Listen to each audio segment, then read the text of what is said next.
If you've had surgery, you might remember starting to count backwards from 10, 9, 8, and then waking up with the surgery already over before you even got to 5.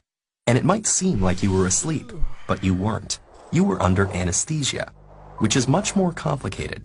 You were unconscious, but you also couldn't move, form memories, or hopefully feel pain. Without being able to block all those processes at once, many surgeries would be way too traumatic to perform. Ancient medical texts from Egypt, Asia, and the Middle East all describe early anesthetics, containing things like opium poppy, mandrake fruit, and alcohol. Today, anesthesiologists often combine regional, inhalational, and intravenous agents to get the right balance for a surgery. Regional anesthesia blocks pain signals from a specific part of the body from getting to the brain. Pain and other messages travel through the nervous system as electrical impulses. Regional anesthetics work by setting up an electrical barricade. They bind to the proteins in neurons' cell membranes that let charged particles in and out, and lock out positively charged particles. One compound that does this is cocaine, whose pain-killing effects were discovered by accident when an ophthalmology intern got some on his tongue. It's still occasionally used as an anesthetic, but many of the more common regional anesthetics have a similar chemical structure and work the same way.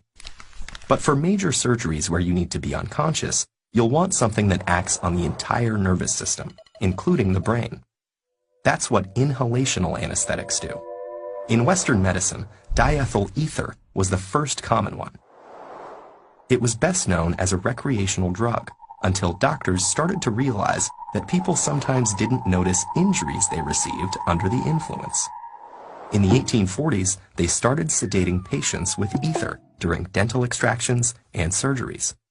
Nitrous oxide became popular in the decades that followed and is still used today, although ether derivatives like sevoflurane are more common. Inhalational anesthesia is usually supplemented with intravenous anesthesia, which was developed in the 1870s.